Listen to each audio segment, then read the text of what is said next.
नमस्कार. आम्ही दोघंही म्हणजे सीएल आणि मी अज्ञाताच्या काठावर बसलो आहोत अशी या कार्यक्रमाच्या पाठीमागची संकल्पना आहे. कविता जरी आम्ही अज्ञाताच्या इथे घेणार आहोत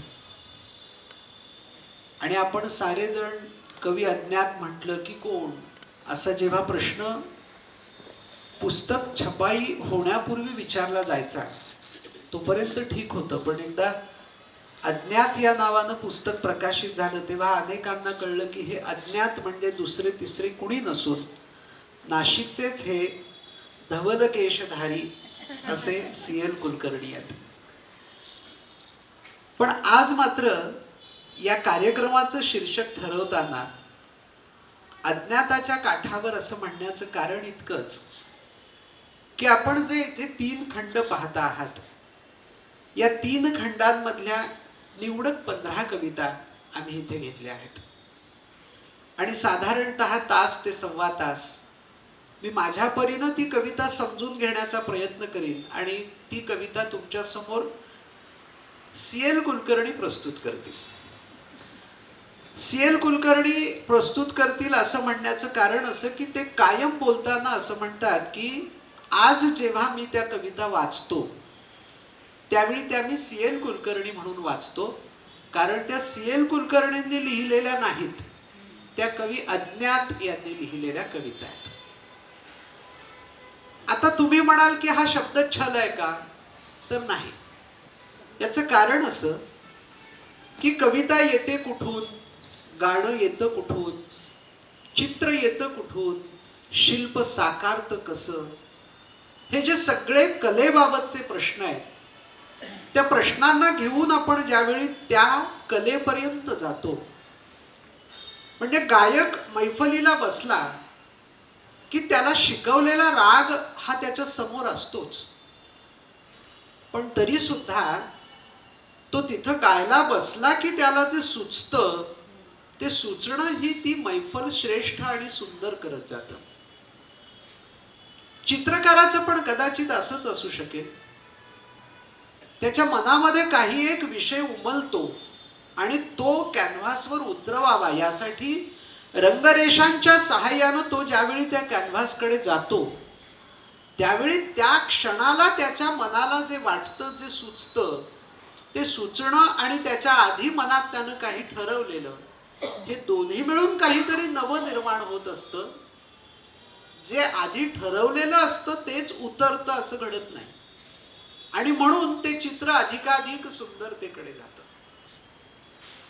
कवितेचा अभ्यास करताना किंवा कविता समजून घेताना मला हे कायम असंच वाटत आलं की एखादा विषय, समजा झाड हा विषय मनामध्ये आला आणि त्या झाडाच्या भोवती मी कवी म्हणून शब्दांच्या सहाय्यानं फिरायला लागलो आणि मग ते माझं फिरणं जे आहे त्या झाडाच्या भोवती ते त्या कवितेच्या माध्यमातून जर उतरत गेलं तर ती कविता झाड हा विषय घेऊनच येईल असं होत नाही.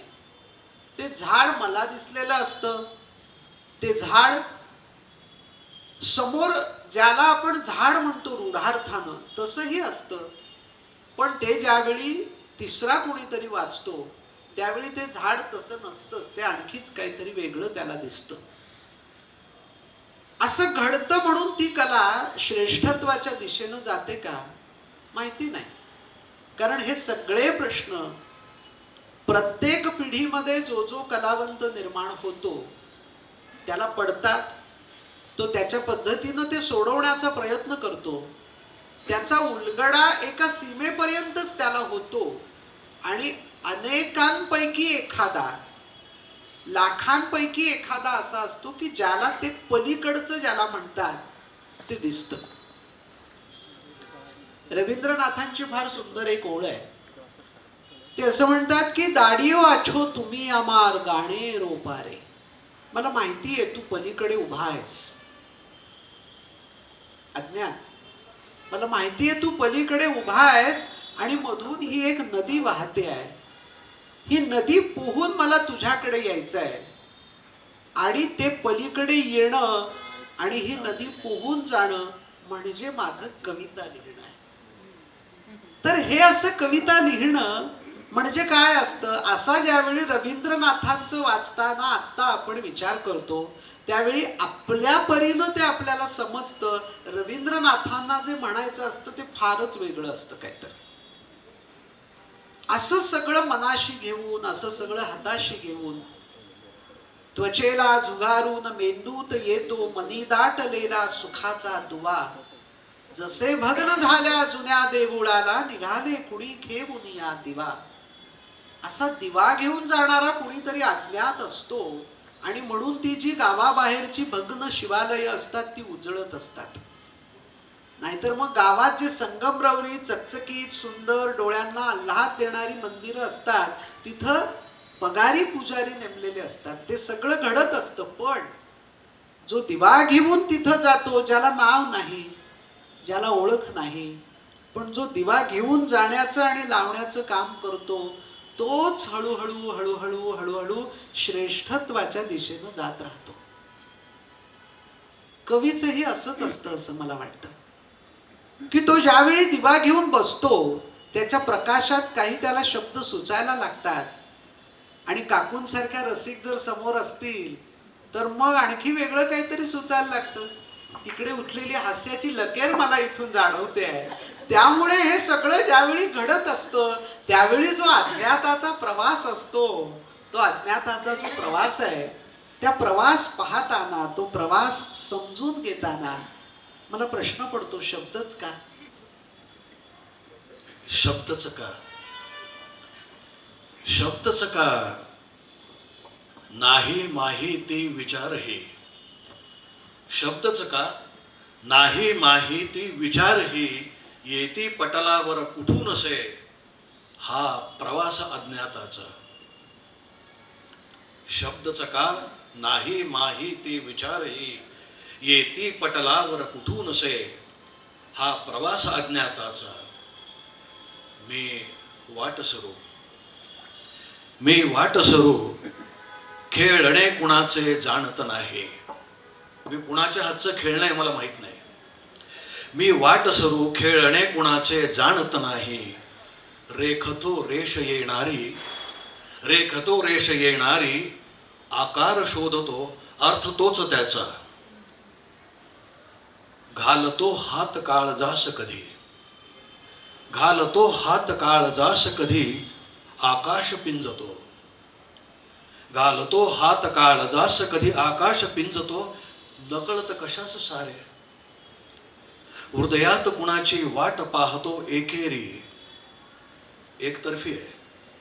हृदयात कुणाची वाट पाहतो एकेरी, वाटेत थांबतो विसरूनी भान बिचारे.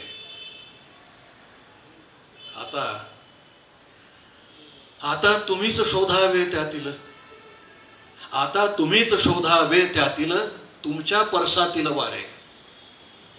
आता तुम्हीच शोधावे त्यातील तुमच्या परसातील वारे.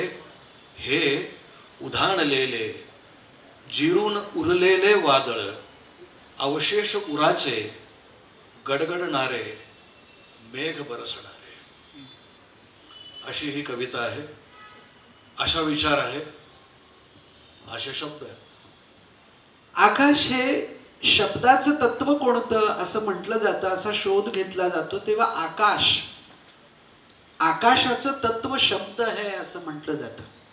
आणि त्यावेळी तुम्ही हे जे म्हणता की आकाश पिंजतो, नकळत कशास सारे, हृदयात कुणाची वाट पाहतो एकेरी. हा जो एकटेपणाचा हा जो प्रवास आहे, कवी असणं किंवा कलावंत असणं, हा मला असं वाटतं एकटेपणाचा प्रवास आहे. दोन प्रवास आपल्याकडे कायम सांगितले जातात, एक लोकांताच्या अंगानं जाणारा आणि एक एकांताच्या अंगानं जाणारा.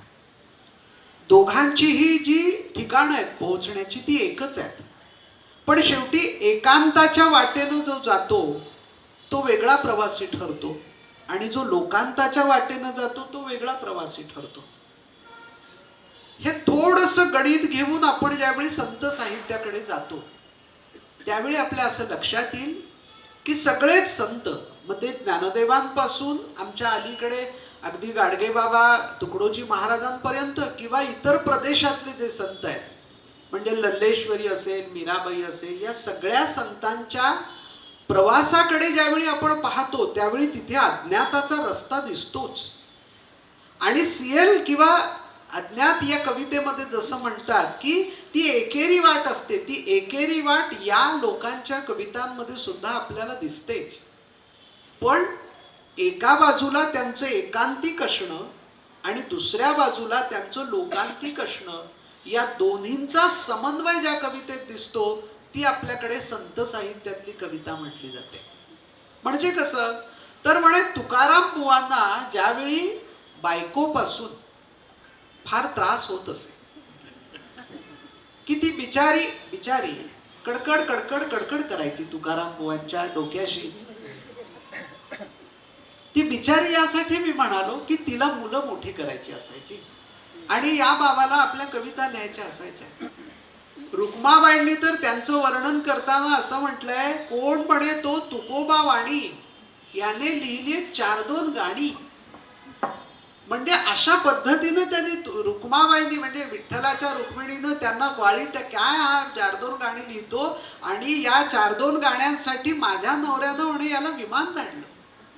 तर असा हा जो तुकाराम बुवा आहे तो एका बाजूला लोकांताच्या अंगानं पुढे जातो जातो जातो, आपल्या भोवतालचं सगळं वातावरण भारून टाकतो आणि त्यांना एका दिशेनं घेऊन जाण्याचा प्रयत्न करतो. पण दुसऱ्या बाजूला त्याची जी भूक आहे ती भूक मात्र एकांताची आहे की ती भूक भागवण्यासाठी तो तुकाराम बुवा भंडाऱ्याच्या डोंगरावर जाऊन बसतो. मला ही कविता ऐकताना कायम हे सगळे संदर्भ आठवतात. कवीच्या मनात ते त्यावेळी असतील की नाही माहिती नाही, त्यांना ते म्हणायचंय की नाही हेही मला माहिती नाही आणि त्यांना काय म्हणायचंय याच्याशी मला काही घेणं नाही. मी ज्यावेळी कविता वाचतो त्यावेळी मला जे दिसतं की लोकांत आणि एकांत भक्तीचे आपल्याकडे जे 2 प्रकार सांगितले जातात त्यातला अतिशय सुंदर किंवा मी नाहीये त्या लोकांताच्या दिशेनं जाणारा, माझी वाट ही एकेरी आहे आणि ती एक स्वतःची रेषा ओढत ओढत ओढत कवी अज्ञात ज्यावेळी पुढे जातात त्यावेळी त्यांना दिसते ती स्वप्नांची गादी. ही स्वप्नांची गादी कवीला दिसत असते का तर दिसत असते. किंबहुना कवीलाच नाही प्रत्येक कलावंताला ती दिसत असते. ज्याच्याकडे सृजनाची शक्ती आहे त्या प्रत्येकाला ती गादी दिसत असते. पण अज्ञात ही स्वप्नांची गादी ज्या पद्धतीनं तुमच्या माझ्या समोर रेखाटतात ती त्यांच्याकडून ऐकताना जास्त आनंद आहे.